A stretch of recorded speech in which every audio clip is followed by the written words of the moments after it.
Class we talked about place of articulation. Place of articulation is actually the position where the air construction takes place and thus sounds are produced. Now the places of articulation we have discussed in the class today. The first one was bilabial.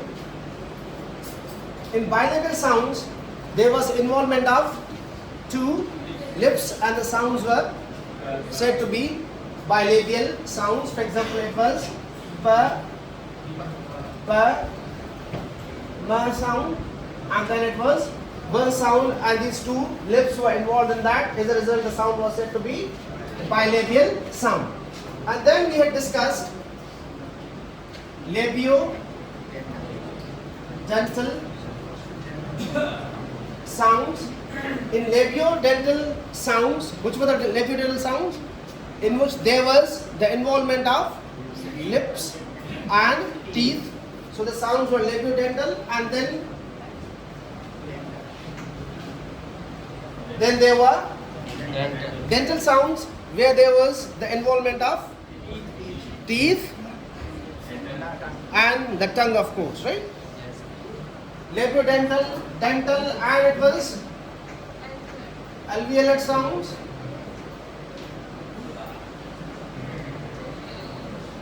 Alveolar sounds are the sounds where your upper teeth, they were touching. There is a gum, right? Hence the sound produced was said to be the alveolar sound. And then there were post-alveolar sounds.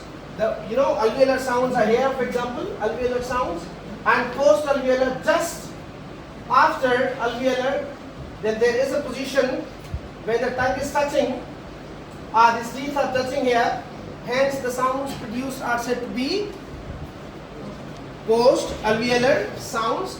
Then we discussed, the palatal sounds. Palatal sound, actually it is a hard palate. You are making a sound when your tongue is touching this part, hence the sound produced are said to be palatal sounds. For example, in case of ear, now when you are making ear sound, your bottom of the tongue, blade of the tongue is touching, is in constant touch with the palate. That's why the sounds produced are said to be palatal sounds. And then it is velar. Okay, so velar is actually, it is a velum. This is the position. This is your velum. When you are making sounds, and air construction takes place here with the help of this, like g sound. Okay, that's the back of the tongue here. Sounds produced with the help of velum are said to be velar sounds. And finally, it is the glottal sound. Glottal sounds, where glottal sounds are produced with the help of glottis here. Okay, when the air construction takes place in glottis, with the help of this glottis, a sound is produced. We call that sound glottal sounds. So here it is. As a whole, there are how many places of articulation? Number one is bilabial. Number two is labiodental. Number three is dental. Number four is alveolar. Number five is. Number six is. Number seven is. And number eight and final glottal. So these are 24 consonants in number.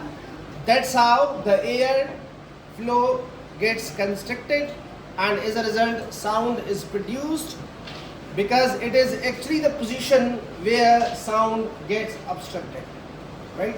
So this is all about the place of articulation. Done.